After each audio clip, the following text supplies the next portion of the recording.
Hello, everyone. Welcome to this week's episode of the Superhero Ethics Podcast. My name is Matthew Westfox. I'm one of your hosts. Our normal co-host, Paul Hobbes, can't join us this week, but we do have a special guest. My friend Robin is going to be joining us this week. And Robin is someone who thinks a lot about the issues we think about on this podcast, and is also a co-creator. And so I know has a really great perspective on an issue we're going to be diving into today, which is, as someone who creates hero stories or superhero stories or fantasy stories, how do you balance wanting to talk about issues and ethics and these kind of questions with also telling a great story? So Robin, go ahead and introduce yourself. Hi there. Matthew just did a great job at introducing me, but I co-create a webcomic called Pin Porter Girl Detective. It's an all-ages hard-boiled detective story with a fantasy twist. Awesome. And I think so. And I've created a couple of other short comics that are floating around on the internet. And yeah, those are my main projects right now. I have a few others in the works, but not really much I can show aside from having released a few teasers on Twitter and such. Okay, well, that's great. Well, tell us a little bit more about Pin Porter, because I know I've read through it a lot, and I think it's something we're going to be talking about a good deal today. So tell our listeners a little bit more about that project. Pin Porter is a film noir-inspired comic about a 12-year-old girl who is a detective. I come up with the story with my friend Ethan, and then he does dialogue and I do the art. Though it was initially my idea, so he allows me to have a lot of veto power over it. That's awesome. So you're kind of the you're helping to carve out the overall story and story arcs, even if he's coming up with the exact wording of the dialogue. Yeah, exactly. And it started out as an idea that I'd been working on for a couple years, and I wanted it to have this very specific sort of noir writing, like you'd get in The Maltese Falcon and those sorts of books or movies. And I tried writing it and realized that it would take me forever to do that. And yeah. And Ethan is someone who I've known for a very long time, and I've read a lot of his writing, and I knew that he would be excellent at this. So awesome. I emailed him and asked him if he wanted to work on this with me, and his response was essentially hell yes.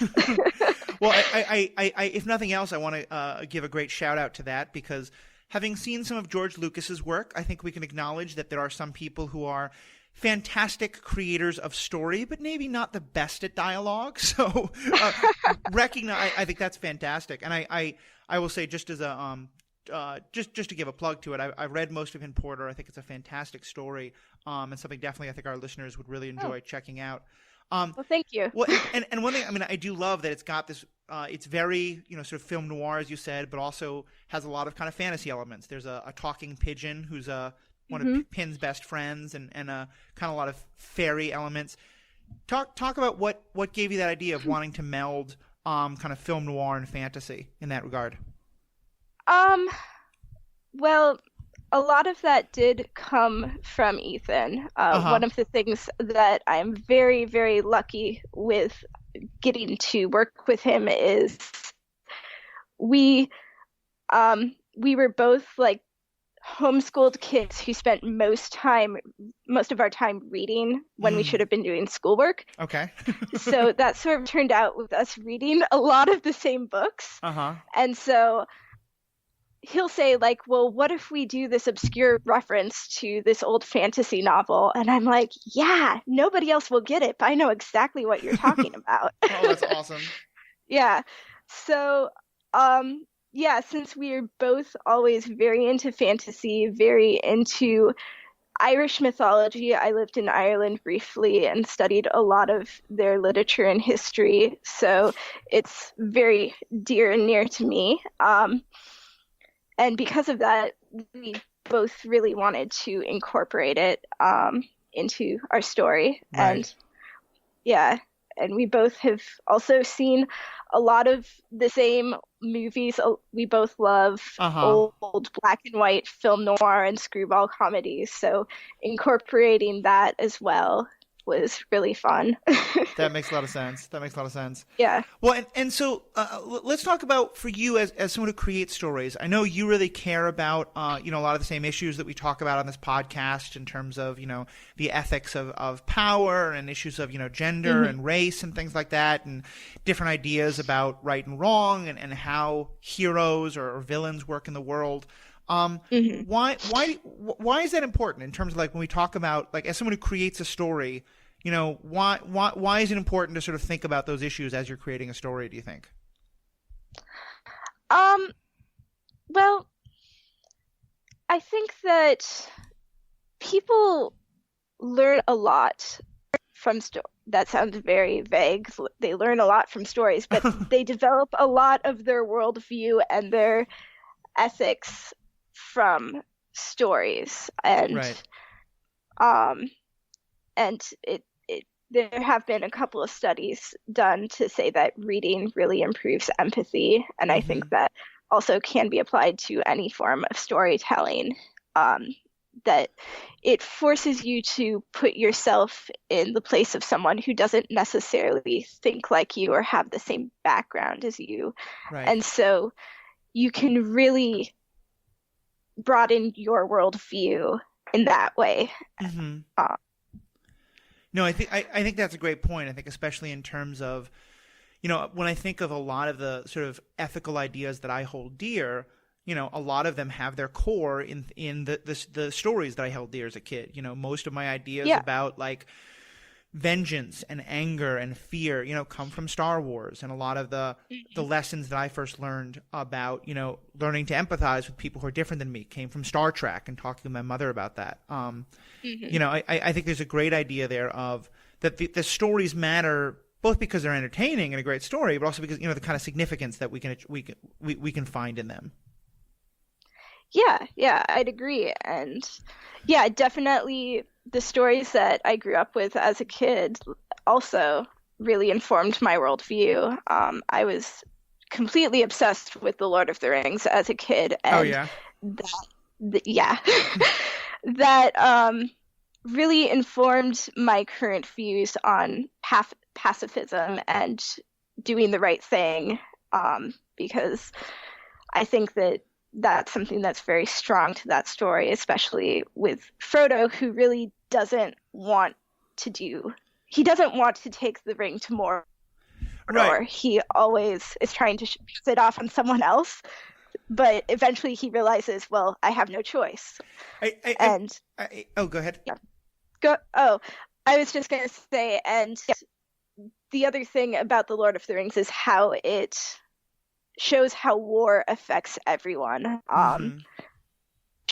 It's really disappointing to me that this didn't make it into the movie, but in the books at the end there's the scouring of the Shire. Are you familiar with that? I am, and I'll actually say the extended version of the Lord of the Rings does include that. Because I had I had the same feeling you did, that I wished it had been a little bit more in the movie, because I think it is such an interesting, to me.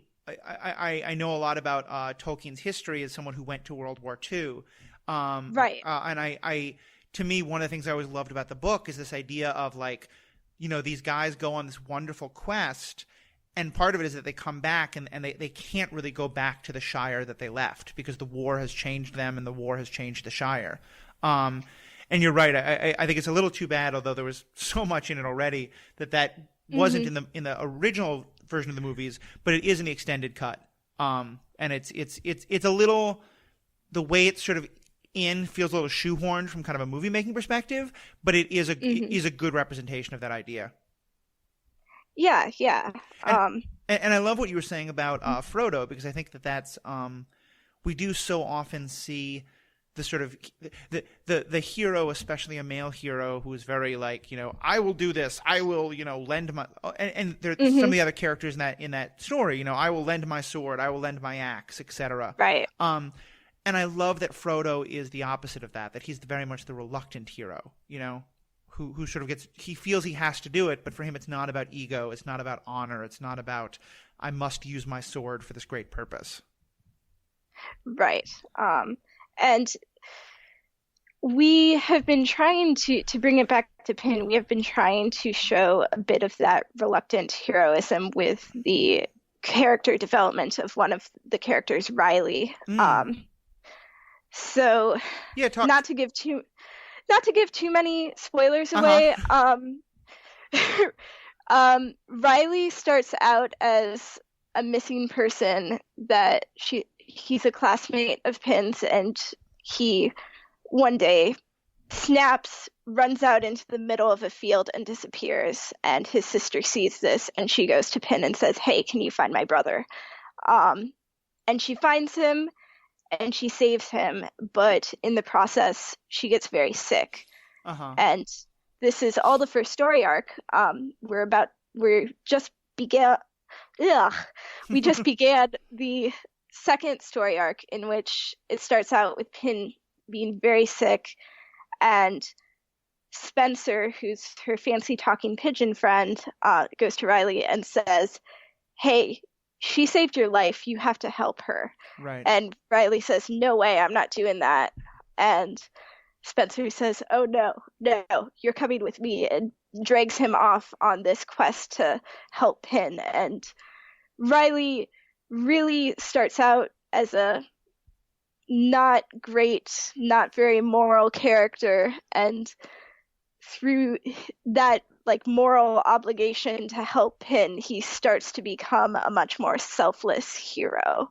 Nice. And sort of that's his journey towards becoming an adult, is realizing that he has to do this. He has to step up. I like that. Well, and so as you said, I think that's a great example of kind of the meat of what we want to talk about how do you kind of as an author find that balance between a story that has some important messages and ideas that you want people to kind of walk away from it without getting in the way of the story itself. And before I kind of jump into your own process, would love to talk more about kind of what do you think makes what do you think is important in finding that balance, like in terms of how it can go too far one way or the other?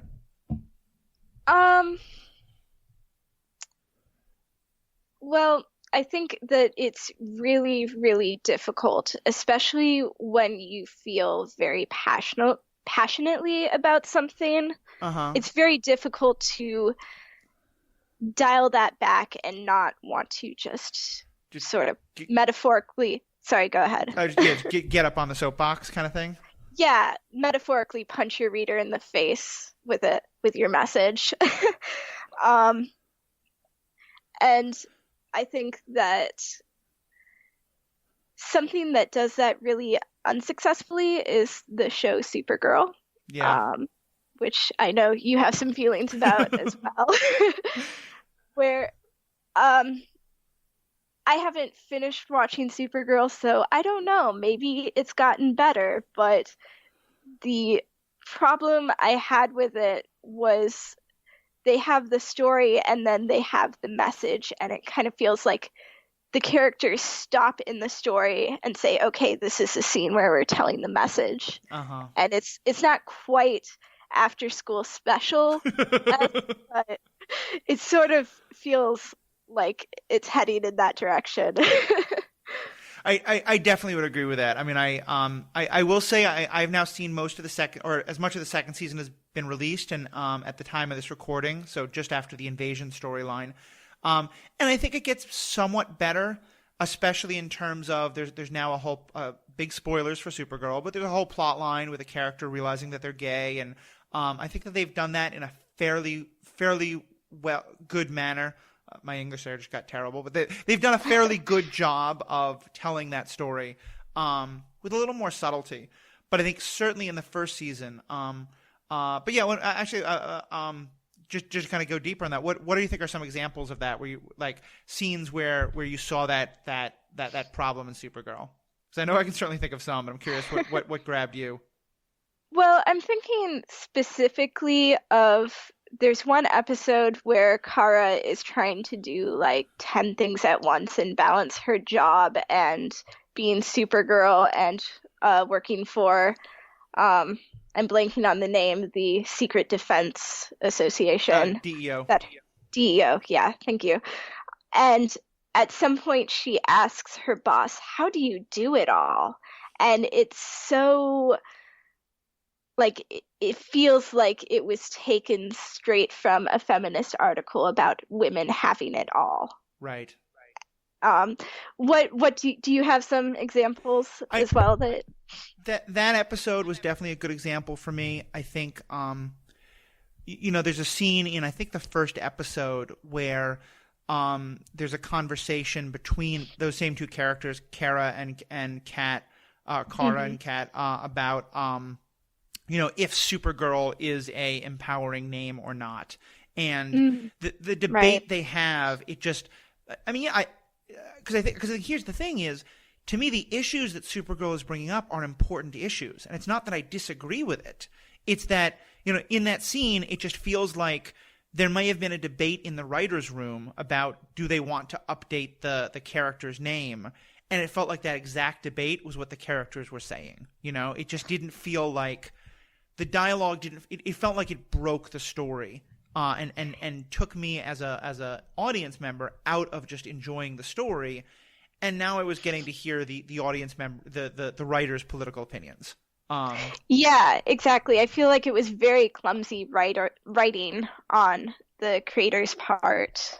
I agree with that, definitely. Well, and I wonder, is there kind of a is it fair to say that part of what we're sort of going for with these stories is that we want to I would say this, I'm curious if you would agree, I feel like I want to walk away from a story feeling like I may have gotten some kind of a message or a lesson, but I don't want to realize that I'm getting it while I'm getting it. Does that make sense? I mean, because it's that it feels like with something like Supergirl, it was just so unsubtle, and it was so over, as you said, punching them in the face.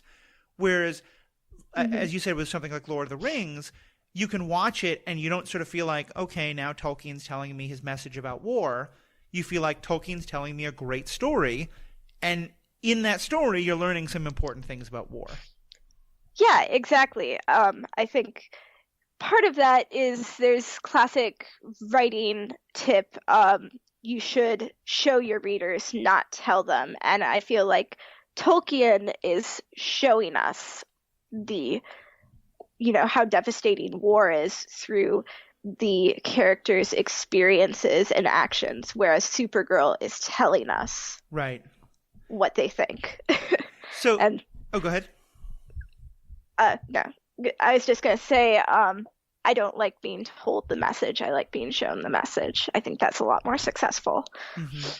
Do you think that there's an element because when you're shown it that you're also able to sort of interpret it in different ways, like that I guess maybe a better way to say it is, do you think that it's important if there is a message for it to be fairly clear, or do you like when there is more of a chance to kind of walk away with different interpretations, or different, like for two people to watch the same thing and have different ideas coming out of it?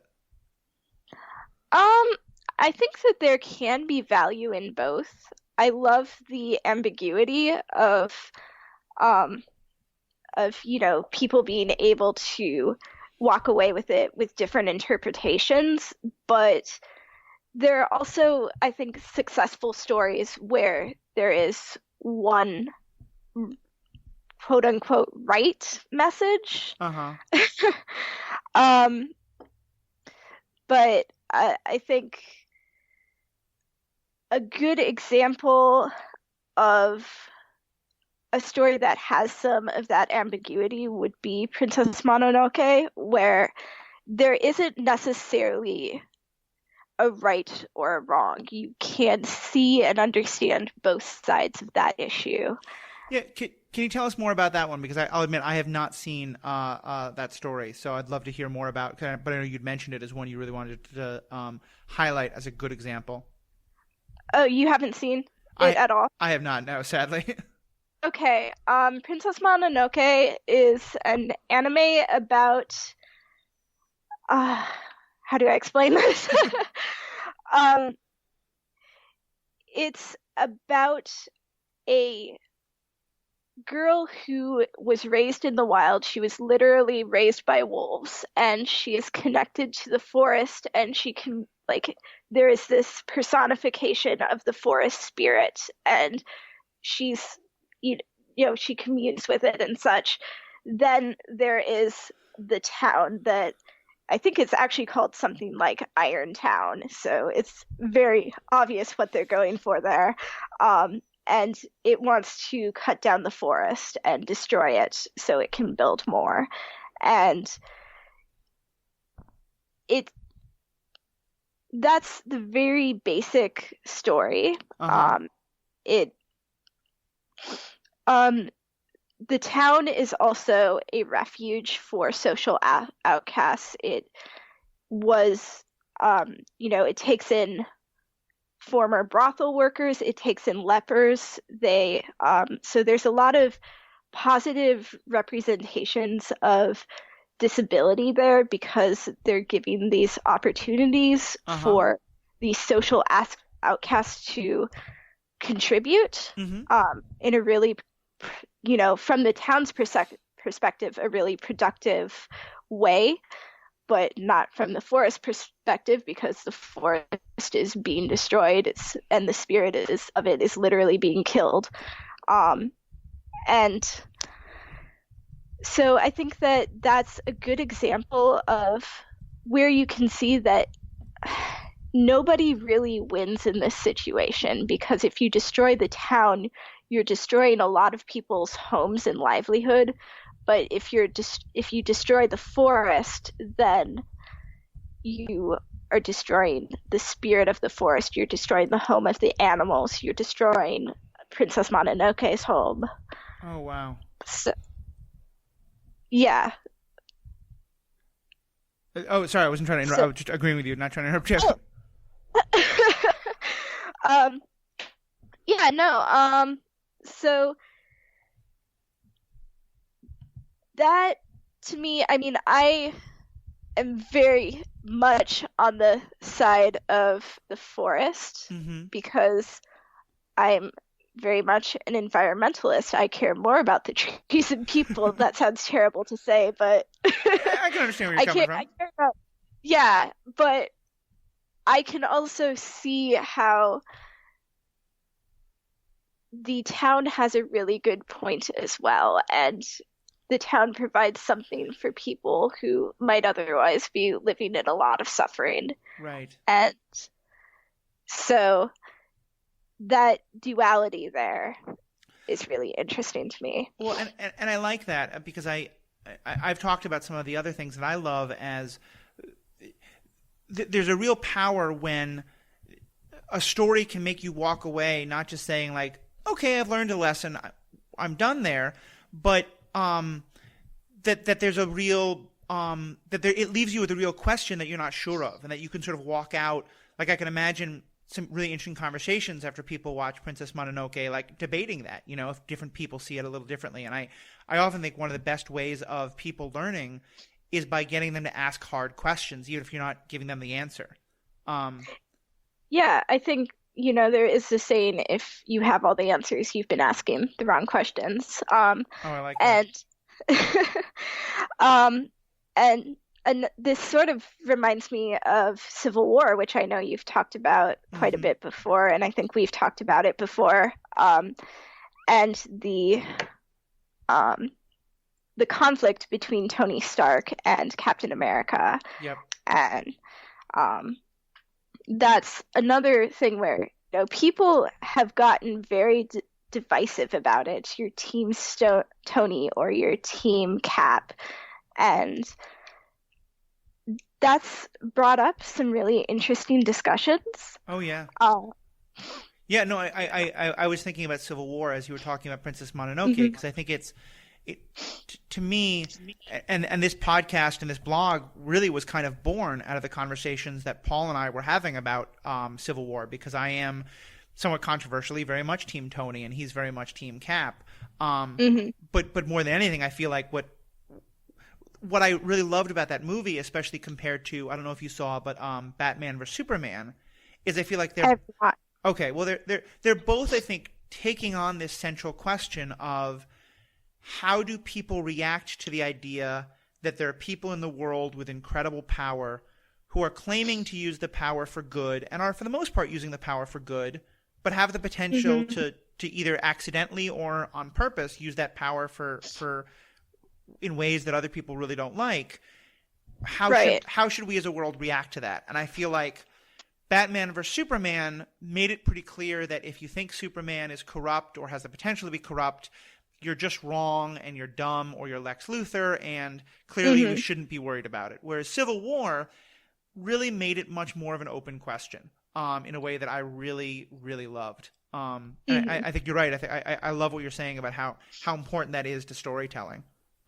Yeah. And this makes me think of Marvel just did Civil War 2 as their latest comic event, which, to give a brief sum up, it's Tony Stark versus Carol Danvers, who is Captain Marvel. There is an Inhuman who can predict the future, specifically future catastrophes, like he predicts Thanos coming and destroying the Earth. And Captain Marvel is saying, well, we should use this power to prevent crime.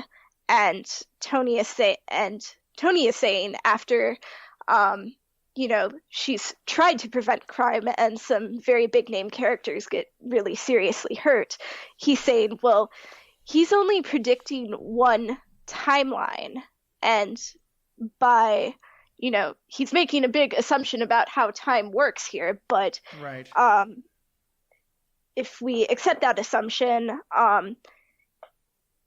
as soon as you take action, you're changing that timeline. And would that damage have happened if you had just done nothing? Right. And what I find most interesting about Civil War 2 is it ties in some of the younger characters, specifically Ms. Marvel, who is a character I totally love. Ms. Marvel, Kamala Khan, is a 16-year-old Pakistani American. Right. And she is like, she takes her name from Captain Marvel. Captain Marvel is her hero, and she starts out being on Captain Marvel's side and being a part of her preemptive action team. But she starts enforcing some of these laws, and she begins to realize the parallels between what they're doing and racial profiling, which is something that's very relevant to her non-superhero life. And so she starts having this conflict of morals and doesn't really know where to turn. I think because she also, Tony Stark, because Ms. Marvel joins the Avengers, Tony Stark is a huge role model for her. And she says at one point, it feels like my superhero parents are getting divorced because they're both fighting and I'm stuck in the middle. Well, and that I just want to jump in there. That to me, that line is so powerful because not only are we talking about these superhero issues, but for anyone who's gone through, I remember when my parents got divorced and it was awful watching them fight. And just to me, that one line is such a brilliant way of, connecting, because now we're not only lifting up superhero stories, now we're also, having a lot of empathy for people who've gone through being a kid, have your parents get divorced, and so just that one line, just such a great thing. Yeah, that I have not had the experience of having my parents go through a divorce, but that line definitely stood out to me. Wow. Oh, I'm sure. And another. This was post-Civil War, so not so much of a tie-in, but another comic I read is Moon Girl and Devil Dinosaur, which I highly, highly recommend. It's wonderful. It's about Lunella, who is a 10-year-old black girl, and she is debatably the smartest person in the world. And nobody listens to her, nobody believes her because she's a 10-year-old. And eventually she gets recruited by the Hulk to do some superheroing stuff, and they do the classic catch the bad guy and smash things up. And she says, well, after they catch the bad guy, well, wait, aren't we staying to clean this up? And the Hulk says, well, no, why would we do that? And so I love how it's this younger generation of superheroes starting to question the older generation who are just kind of saying, well, this is just how it's always done. Well, especially because the Agents of Shield has talked about this a little bit, but we never really, and Batman vs Superman covers it a bit, but we never really talk about like, okay, these superheroes just saved the world and did massive amounts of property damage and left dead bodies everywhere. Who's dealing with that? So I kind of love that. Yeah, yeah, exactly. And that's a huge part of Tony's story arc in Civil War, because right. he has that realization. We saved the world, but we did so much damage as well. Is that really okay? Well, and one thing you talk about there that I really want to get into, because I think it's a great part of this discussion of how we use stories to talk about issues or ethics or however you want to define it, is when we bring in kids into the story, or also when we're intentionally somewhat writing either for kids or in a way that is kid friendly, because I think the general perception is often, oh, that's a kid's show, so it's not going to get into hard issues, or it's a kid's show and therefore it's not going to have the subtlety that a more adult work would have. Here I'm really sad Paul isn't with us, because I know this is something he really cares about, but would love to hear you talk a little more about, because I know, as you've said, you've mentioned a couple of non-adult heroes, and Pin Porter, the one you write about, is 12 years old. Talk a bit about why for you writing child characters, but also writing in a way that kids can really appreciate, why that's important to you, and how it kind of ties into the stuff about using your stories to have ideas and messages. Okay. Well, for starters, I think that the idea that just because it's a kids show, or just because it's an all ages comic or movie or whatever, it's not complex, is ridiculous. Yep. I mean, there are shows in media like that, but just that because it's a kids show, it automatically is watered down, is really doesn't give kids as much credit as they deserve. And sorry, I had to think for a second and collect my thoughts.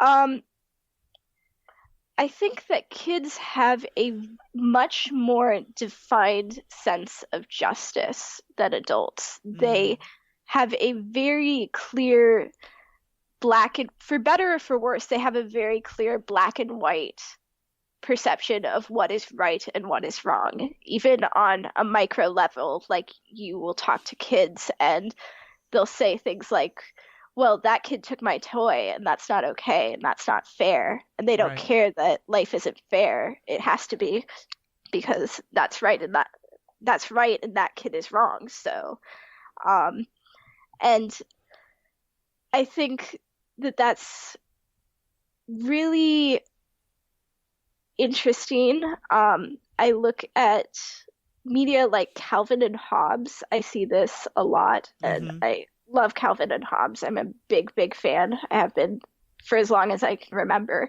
But he occasionally will get into issues like environmental issues. And one is one of my favorite comics is he is walking through the woods with Hobbes and he sees a tree cut down, and he says, I think the surest sign of that there's intelligent life elsewhere is that none of it has tried to contact us. And I love that line, because he doesn't really care about the why that tree was cut down. He doesn't care if it was diseased or if they're clearing it to build houses for people. He just sees it as that tree was alive, that tree was doing something good and wonderful, and now it's gone, and it's a little piece of my world that's destroyed. And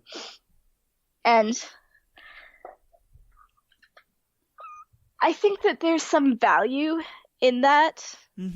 I think adults can learn a lot from that.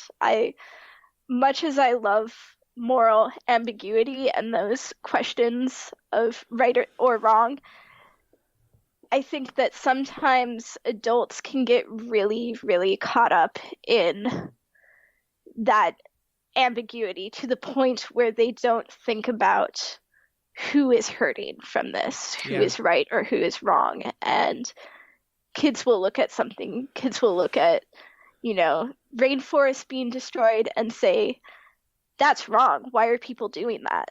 We should stop doing that. And they don't really care about the complexities. They just see something that's wrong and they want to stop it. I think that's brilliant. I think the example you mentioned about the Hulk and what, I'm sorry, remind me, what was the child hero who was saying that to the Hulk about the destruction? Moon Girl. Moon Girl. Yeah. I mean, it's Yeah. Because you're right. I think we as adults, and I know I certainly can do this, you get into ways of thinking about, or many of us can. I know if Paul were here, he would say, no, not me. But many of us can get into ways of thinking of where you just kind of take things for granted, and if I was a hero, I think I would sort of take for granted, like, okay, well, I defeated the bad guy and smashed a whole bunch of buildings. Oh, well, time to go and have falafel. Yeah. And it sometimes takes that other voice that sometimes is younger that sort of speaks up and says, no, wait a minute, like there are things you're taking for granted. And I think certainly that's true. Like I'm a big student of the civil rights movement, and one of the things we speak a lot about the incredible work that Martin Luther King did and also that Malcolm X did and how important that was. But a really important part of the story that often doesn't get talked about is the dialogue that was happening between kind of the older movement leaders like Martin Luther King and in a different part of the movement, Malcolm X and people like that, and then people like the SNCC, the Student Nonviolent Coordinating Committee, because they were coming from it as, granted, not as kids necessarily, but as college students. But they had very different ideas about like what was okay, and there was a constant tension between the two of the younger people, constantly wanting to push harder and to say, no, wait a minute, like we don't have to be okay with the things you think we should be okay with. And so, yeah, I think if stories can help to bring that out, that's fantastic. Yeah, I would agree. On the other side, so what is it? I know you're very intentionally writing a story that you say that kids that you want kids to be able to read and enjoy. And I loved what you were saying before about how you think of a story being too difficult for kids and adults. And I'd love to hear you talk a little bit more about that. Oh, man. I know, it's a big one. Yeah. What was, go ahead. What was that saying that you said you had about if a story is too difficult for adults? Oh, yeah. Madeline Langos says if you're writing a book and the book is too difficult for grown-ups, then you write it for children. And yeah, because I think also part of this is children are by default more open-minded than adults for the most part. I'm not going to deal in absolutes here, but for the most part, kids are a lot more willing to look at all sides of the issue, whereas adults have a somewhat more like, this person disagrees with me, so I'm not going to listen to them. Right. And so you can introduce complexity to kids and they will listen to you. Whereas with adults, it's often a lot more difficult to get through to them. Right. Just because I think there's a lot of times where, to me, there's an idea that if it gets introduced, it will automatically carry all of these other ideas with it, and that can be good or bad, but I do think there could be some value in having a story that you can just introduce a new idea without it necessarily, it has to be a reference to these 8 other things that many adults already know about. Right. So with Pin Porter specifically, how has that come up for you in terms of like creating a story that you want to be enjoyable for all ages? Well, Pin Porter, I mean, I didn't start out wanting some sort of message in it. And I think there are some messages that come through just because I don't think I could create something that doesn't have some sort of message. But ultimately, we just wanted to tell a good story. Right. And there's a lot of, obviously, good versus evil in it. I think that Pin's alignment is lawful good, and so she does things because they're the right thing to do, and often that does damage to herself. Mm, And but she still does them because she sees a problem and she wants to fix it. right. And so, um, but also that does cause damage to herself, and I'm not looking to solve that problem necessarily, but I want to leave that as a question of, do you do the right thing or do you protect yourself? Hmm. And I think that's a super important question for anyone to be asking. I know Mhm. a lot of my friends who are activists, either professionally or just as part of their personal life. That's something we're constantly thinking about is, especially at a time when it seems like there's so much to do and so many fights to have. Like finding that balance of self-care versus the need to just constantly, make one more Facebook post or go to one more rally or do one more thing, Right. it can be really easy to push yourself towards burnout. So I think having a character who really explores like what can be the dangers of constantly feeling like you have to do the right thing, even if it sacrifices yourself. That's a powerful story to be telling. Right. Right. Um, yeah, and I guess she does get sick, she does burn herself out, and she ends up having to rely on her friends, and they have to take up the mantle and do the right thing, even though they might not necessarily want to. Spencer maybe is a little bit more like this is the right thing to do, but also he kind of owes Pin because she also saved his life. So there's a lot of like debt repayment going on Mm, in this story. I can see that. I can see that. Yeah. Which has got to be interesting, both from the like there's just sort of a morality about like, well, I owe him, I have to do this, but also in the Fae world, in the fairy world, which I know a lot of your story touches on, like that idea of debt is so important. Oh, yeah, absolutely. That's a huge part of the fairy world is debt and exchange. Uh-huh. And that's writing the fairies, they are very unpredictable in a lot of ways and very selfish.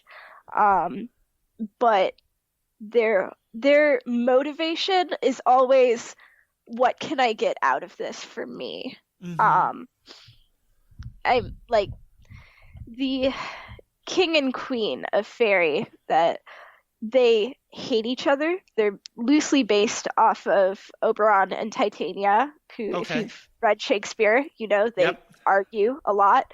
They hate each other, but the thing that they have in common is that they're both very selfish, and so they will go to great lengths to get something that they think will benefit them. And on the flip side, you have these human characters that will not do that so much. But, they also, to work with the fairies, in a lot of ways, they have to play by their rules. Well, and then it seems like a great thing to explore because, as you're talking about the idea, to me, part of what this gets into is that morality we often think of as following a set of rules, and Hmm. it's very easy to start thinking of that is a purely objective thing, like that there are just the rules of right and wrong. And it sounds like part of what your story is getting at is that you might have two characters who are each by their own definition, to use D&D terms, lawful good. They're each Hmm. following their understanding of what the rules of morality are. But because they come from very different cultures, that those rules are very different and so can seem Hmm. deeply immoral to the other. Right. Yeah. And because this sort of goes back to writing for children, children often have this very black and white idea of right and wrong, and Pin has that idea in a lot of ways. Uh-huh. And so trying to force her to address moral ambiguity and well, I might have to do the wrong thing for the right reasons, if Right. that's such a thing. Well, no, I mean, and certainly it seems like, especially in the detective noir, I mean, certainly you often have characters who are, by their very nature of it, facing challenges where the law and the sort of established government morality and their personal morality are really coming into conflict. I think it's often some of the things I like most about those stories, and so it seems like a great genre for you to be exploring with this story.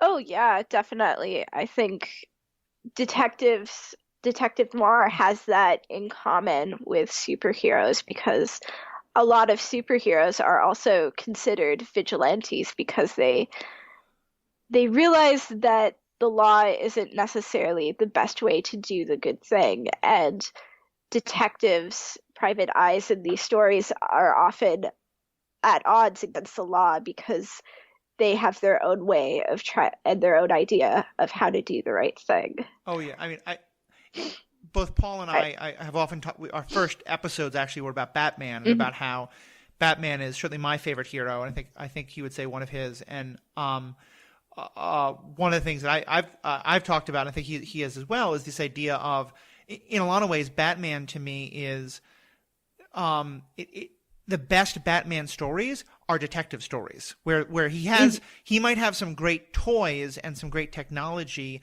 and that's where it sort of gets into the superhero-ness of him, although he's not powers himself. But like really, at heart, Batman is a detective noir story. It's about the guy working outside the law for justice. And it's about the conflict of law and justice and what happens when you have to break the law to do justice. And so yeah, I think there's some great storytelling to be had there that it sounds like you're really exploring with Pin. Yeah, and what's fun is, like with Batman, he's not necessarily a likable character. He is the Dark Knight, and a lot of detective noir characters, they're not very likable. Sam Spade is not necessarily a guy that you would want to hang out with. And even to go more modern, I consider Jessica Jones to be pretty noir. She's not necessarily that great of a person either. Oh no, this is true. Yeah, so but they're not necessarily people you'd want to be BFFs with, but they do have this sense of right and wrong that they always come back to. Right. Well, no, I think that's such an important point, especially with. I'm really glad you mentioned Jessica Jones, because I think of her as she's an incredibly relatable character, obviously for some of the stuff she's gone through and just who she is. And I think for a lot of people, she might be a great friend that they'd really love to get along with. But she's not nice, in that kind of way. And so is Pin? Do you think is Pin a kind of like, would everyone want to be best friends with Pin? I mean, Pin is kind of an outsider. She has a talking pigeon friend. That's pretty weird. And that's sort of intentional. We wanted to make Pin be the weird kid who is sort of brilliant, but is set apart from the rest of the world because she can't necessarily relate to them, or she doesn't want to. Right. And she would be very loyal, but people don't necessarily like her. Right. Well, and one thing you said earlier that I want to kind of jump on, because it gets, I think, to a core of this, and I know something that I really wanted to make sure we get into is, you said that in a lot of ways you start by telling a story. You don't start by having a message. Paul, when I was asking him sort of what questions he would ask if he was able to join us here, he'd said, and I'll just quote what he wrote, my contention is that you're trying to use stories to, is it kind of what a writer could do, is that he said, my contention is that if you're trying to use stories to talk about issues, the story must come first, because it's very hard for people to hear you on the issues if your story doesn't work. And and he wanted to ask sort of for both of us if we kind of agree or disagree, or where we'd come down on it. And it sounds like you're coming from a kind of similar place, right? That for you with Pin, it has issues in it because those are things dear to your heart, but at heart, you really just wanted to tell a good story. Yeah, I would agree with that because going back to what we were talking about with Supergirl and Lord of the Rings, you don't want to come away from something feeling like you've been told a moral message. Right.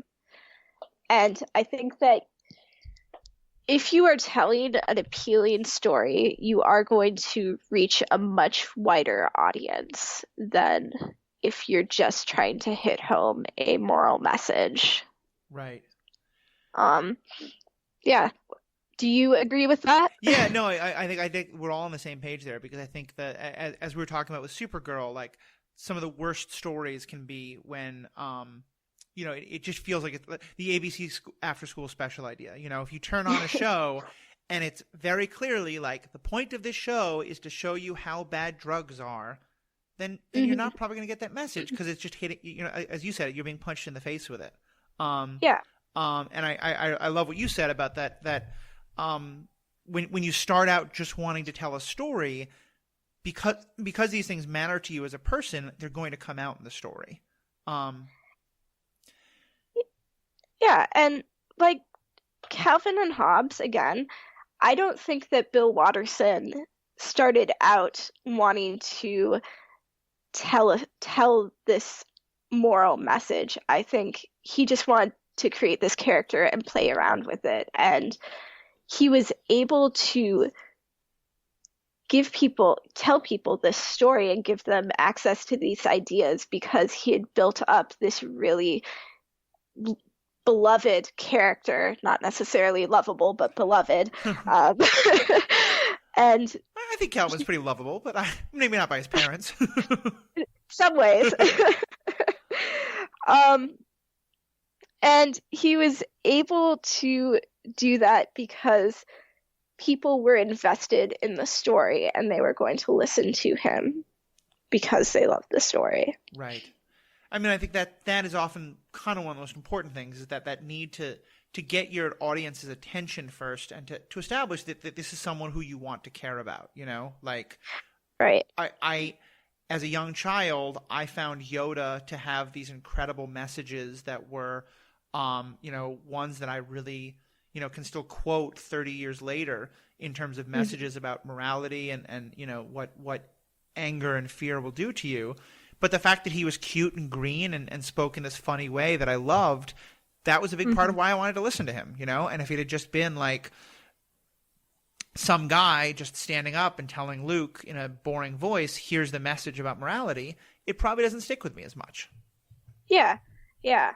And I think that a lot of my favorite stories are ones that have a lot of layers to them. So it isn't a very obvious moral message. Because like you grew up with Yoda and you loved him because he was funny and had a funny voice and stuff. And then he also had these messages. Growing up with Lord of the Rings, I didn't think, oh, this is a metaphor for war. I thought, oh, this is a cool story about people going to fight this war and save the world. And I grew up, as I got older and read it over, I picked up a lot more messages that were there when I was a kid, but I didn't necessarily process them. Right. And so when I came back to them, because I cared about the story, I was willing to actually pick out those messages more. Oh, that makes and realize. Yeah. Go ahead. Oh, yeah. I was saying that. That makes totally a lot of sense. Just kind of agreeing with you again. Mm-hmm. Well, and so with Pin, and I know we're almost an hour, so I want to wrap up pretty soon. But going back just a bit to the or kind of two questions I want to ask. The first is, do you have there been times where there was a story arc or a story idea that either you or Ethan had that you did kind of back away from because you thought, or maybe we're sort of pushing the politics of this a little bit too much, or how has this kind of impacted the process of creating Pin? Well, I don't think that we've ever really necessarily had a political message with it or tried to talk about a political message because we have very different political leanings, so I don't think we'd be able to agree on a political message. Oh, well, yeah, that's cool. Um, yeah, so that wasn't really a thing that was relevant to us. The story arc with Riley came about because Ethan said, I really like stories that have this journey towards being a man or being an adult. And I was a little hesitant, like, how can we do this without it being really corny? Right. And we're still working through that story arc, so we'll see. But so far, so good, I guess. Well, and that kind of gets to the stuff you were saying before about writing for kids, is I often think that there's an assumption that if you write for kids, it has to be corny. It has to be, and it, I think, turns off adults and kids a lot. And I love that it's that you're going away from that.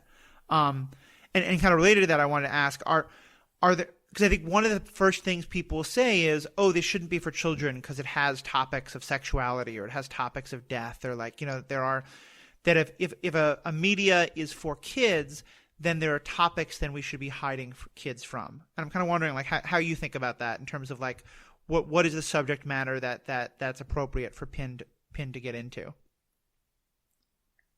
Well, kids don't just not have experiences that have to do with death or sexuality even. Right. Kids, if you've been around kids, you've probably heard the, well, how does a baby get made question. Uh-huh.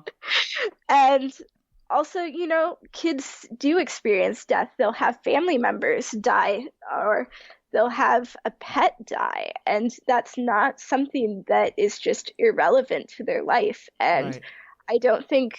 I think representation of that is very important in kids media, because if if you are going through, say, the death of a family member or a pet, when you're a kid, this is really intense and it's really confusing, and it can be a source of comfort and a way for you to deal with things, I think, when you can see someone else in a book or a movie going through the same thing. To be sure. Well, and that gets to that point you were talking about a long time ago at the beginning of the podcast about, both the ability to relate to someone who reminds you of yourself, but also to see someone who is different and to have that experience. And I think you're right. I asked because I figured we're pretty much on the same page there. Mm-hmm. To me, it's really problematic when people think like this idea of childhood innocence and children therefore needing to be kind of sheltered from the deeper Mm-hmm. questions.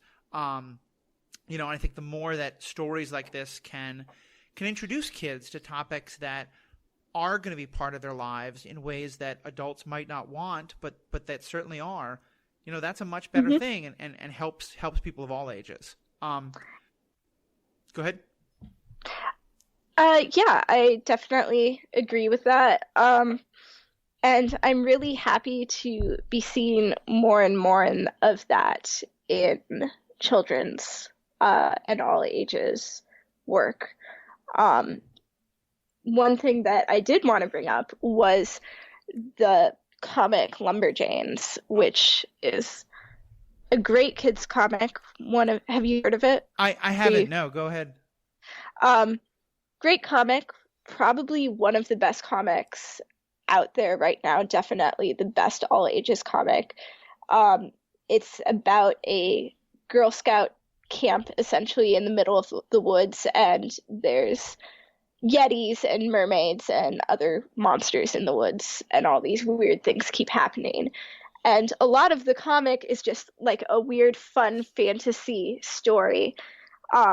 But one of the girls is trans, and you don't find out about this until like issue 17 or 18, I think, so well into the story. Oh, wow. And it's dealt with in a way that I really loved. It's not, she doesn't just come out and say, I'm trans.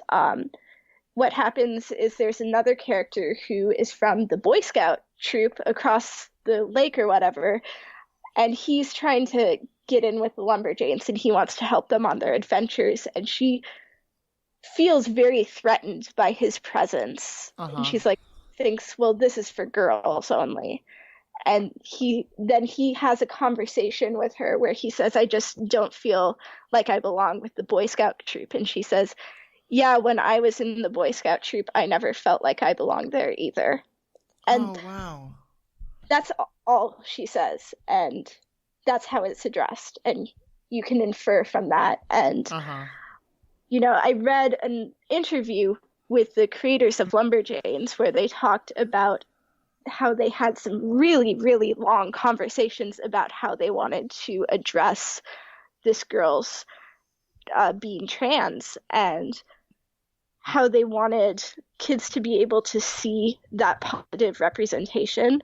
And I think waiting until later on, when you've already seen that this character is definitely a hero and she's smart, she's funny, she has great friends, she's a very positive person, and then you find out that she's trans, and that doesn't, hopefully the message you get from that is that it doesn't make a difference.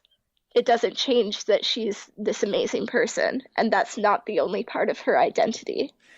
Yeah, I mean, that seems such a wonderful way to do it, both for what you're talking about and the focus on so many other parts of her, but also the real normalizing it, of making it not a, you know, the scene where she has to sit down with all of her friends and tell her this big secret, but it's just a casual reference to, oh yeah, you know, some girls have been in the Girl Scouts all their life, some girls were once Boy Scouts and are now Girls, you know, and like that to me seems such a great way of just approaching it as something I was thinking before, but didn't get a chance to like.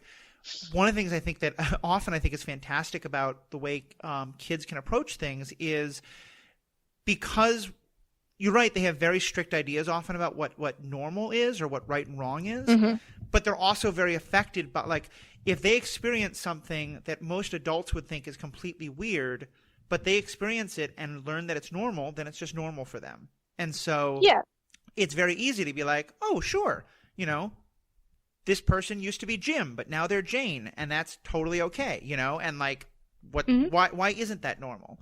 And that's such a great way for adults to sort of see that and be like, why in the world do we make such a big deal about the fact that, you know, of someone being transgender or something like that? So, yeah, that seems like a great way to do it. Yeah.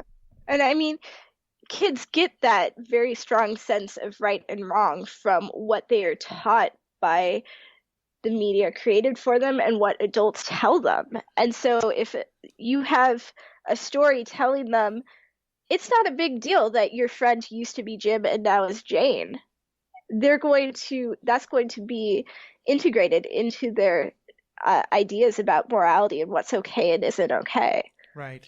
Again, going back to how kids are often more open-minded about things than adults, because they're still developing their ideas about the world. Right, and it also it hits on something that I think is this is kind of a different issue, but is related, and I think is so important in storytelling. You know, we've talked about the importance of representation, and I'm a big believer in the idea that like that there's a need to have characters for whom their being part of a marginalized identity is a really important part of who they are, and that we're telling that story. But, you know, like that it's also really important to have a character who isn't a Muslim character. They're a character who happens to be Muslim, you know, or or this character, like a character who is all of these things, one of which is trans, but that's not the central part of their identity. And I think that's such as we think about representation in media, that's such an important step to be able to take. Yeah. Well, cool. Well, we're at about an hour, so I want to kind of say, are there any other last things that I know you and I have been talking about this topic for a while, and we could probably go for 4 hours or more, but are there any sort of other last things you wanted to make sure you got to talk about? I think we covered quite a bit. Is there anything that you feel like we've missed? I think we've hit it all. I would certainly say for everyone listening, I really hope you've enjoyed this. Definitely check out Pin Porter. Rob, you want to talk a little bit more about how to find Pin and how to find some of your other work? Sure. You can find most of my work through my Twitter, which is our Little Miss G. There's a link to Pin Porter on there. I have a few comics on Tapastic, which I'm sure I can give Matthew the link, and so you can find it that way. Well, the show notes for this will have all of these links there as well. Yeah, and Pin Porter. I actually have to. I think it's pinporterdetective.com. I don't even remember my own URL. But pinporterdetective.com is. I have it up here. Yeah, it is pinporterdetective.com. Yeah.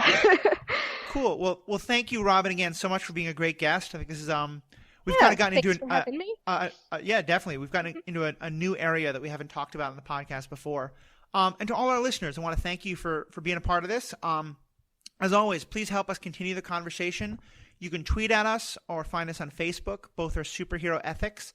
Talk to us. Let us know sort of what are some examples that you've seen of either great or not so great versions of stories where there's a really great balancing of the message and the story. Or if you have other examples you want us to look at of your own stuff that you've created or other things you want to point us to, please let us know. You can also now find us on iTunes by searching for the Superhero Ethics Podcast. And actually, I'm happy to announce we just got listed on Stitcher. So if you listen mostly through Stitcher, you can now find us there as well, Superhero Ethics Podcast. So thanks again. Thank you to Robin. Thank you to all you listeners, and we'll talk to you later. Bye-bye.